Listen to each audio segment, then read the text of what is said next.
Good afternoon. My name is Willie Wolf, and I am a member of the Cheyenne River Sioux Tribe. We call it God's Country. If you've ever been here, you know what I mean. And I'm also part of the Lakota Nation. And today the topic is on the way of the warrior.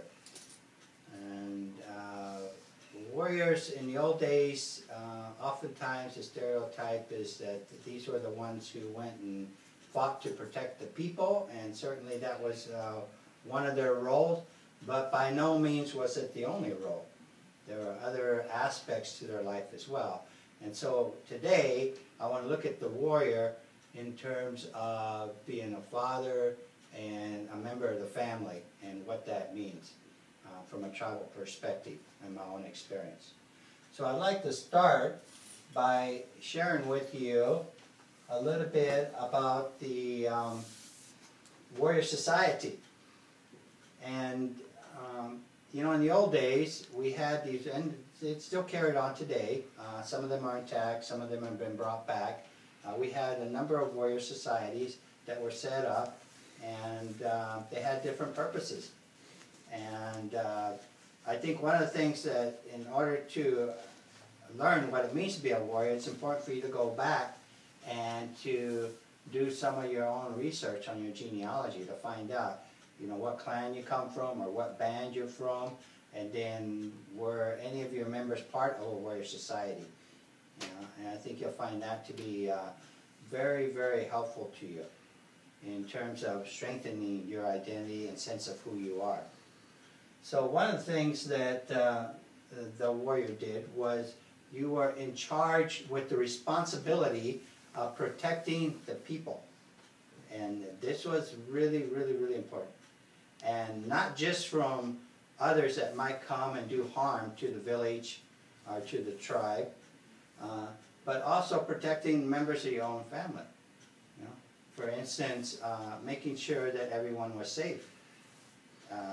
Back in the old days, child abuse, domestic violence were almost unheard of. They did happen, but it was very, very infrequent. And one of the reasons for that is because the warrior society dealt with these issues very harshly. And one of the most severe forms of punishment in our tribe and many other tribes was banishment from the tribe if you did one of those things or other kinds of things that were very harmful to the community. And you know, as we know, that's a huge problem, not only within our community, but throughout society as a whole. And so we need to keep in mind that, you know, we do have to do everything that we can to protect our family, and then also to help others deal with this situation in whatever capacity we can. Another aspect here is that we always were responsible for providing for the family, and that meant providing food, a place to live, make sure it was a safe environment, and that people had what they need so that they would have a good quality of life. And all those things are part of what we should be doing even today. Of course, in many of our tribal communities, unemployment is very, very high. In some places, we're talking 60, 70, 80%. You know, a lot of places over 50%, which is far above the national average. And so as a warrior, and I know this from my own experience, I've had periods where I've been unemployed for up to a year before, and they were some of my darkest times. It's very, very hard to take care of your family. But if you're not able to find a job right now, if you don't have a job, or you're what we call the working poor or unemployed, you can still do other things to help out at home. You know, you can do housework. You should be helping take care of the kids. If your spouse or significant other is out there working, there's other ways that you can be a provider. So be creative about that. Now, I want to share with you a little bit about what it means to me as being what we call ate in our language, our father. And I like acronyms because they're simple, they help me to remember things, and I need all the help I can get sometimes. And it starts with the F, which is forever commitment. And that is with your family. That means you make the commitment from the beginning. that you're always going to be there for them. And of course in our ceremonies we know the power of commitments. And we say when we pray with the chinupa or the pipe that whatever we pray for will come true. And then when we make the commitment, it's as if you've already done what you say you're going to do. Okay? So if you tell your kids, I'm going to be there for you, you know, take that seriously. Because they will remember if you're not. Next thing is to be active. All right?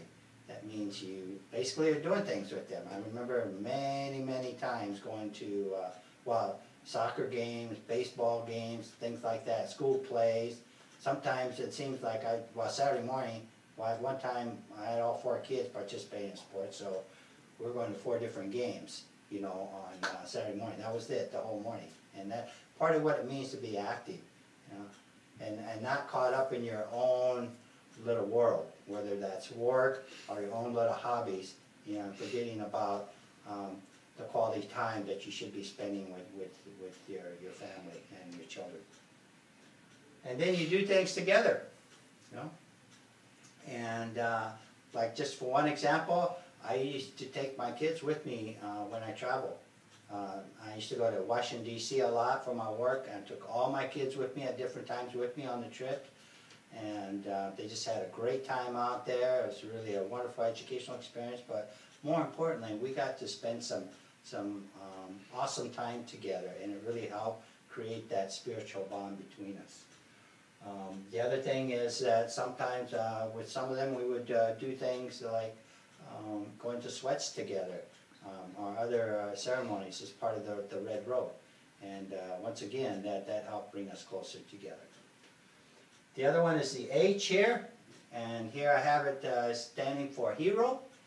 And I think that you want your kids to look up to you, to respect who you are. And you know, we live in a celebrity culture, and it's okay that they really think you know, LeBron James is the greatest and Beyonce as a singer, or whoever it might be. It's okay for them to look up to them, but you want them to consider you to be their top role model. And you know, that's, in order for that to happen, you have to do all the other things that we're talking about up above. You know, you have to know that you love them, that you'll always be there for them, and when that happens, then you become their hero, and it's wonderful. They say things like, you know, Dad, I'm really glad you're here, I love you. Or one time one of my sons gave me a book that's about this big tree. It's like a redwood tree, I think it was, and it stands like a tree, and so to him, that's what I represented in his life. Another one here is energy, the E. And so you need a lot of energy if you're going to be a father, because you know, from the very beginning, you know, you're up in the middle of the night taking care of the kids, helping out in that way, and you're tired of it, you don't sleep a whole lot. And then throughout life, there's different times when you need to be there for them. And you know, for me, my kids have all struggled at different times with different things. And so you have to stay with them and let them know that no matter what happens, you're not going to give up, and that you're going to have the energy to help them go through whatever issues they're struggling with. And the last one up here is the R, which stands for resilient.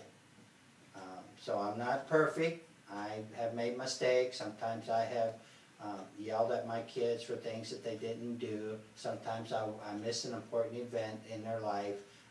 There were just different times when I wasn't the kind of father that I would like to be. But you know, I would ask them for their forgiveness, and they always forgave me, and I said I'll do better next time. And as long as I did that, you know, I fall down, but I don't stay down. I get right back up. And so it's really about a journey that you're on, and it's an ongoing process, because my kids are all older now, but some of them have grandkids now. I have 4 beautiful grandkids, so I get to be a grandfather now, and that all the things that I talked about here, I'm able to practice again with the next generation. And so that's what I wanted to share with you today. If you'd like to know more about this is part of a larger presentation. You see my contact information here, Red Robe Leadership Consulting. My phone number is 206-437-5884. Email redroadconsulting@gmail.com, and website is www.redroadleadership.us. And I just want to close with Hechitelo, Mitakie, Oyasin, and so it is all my relations. May Tonkashila bless and keep each and every one of you.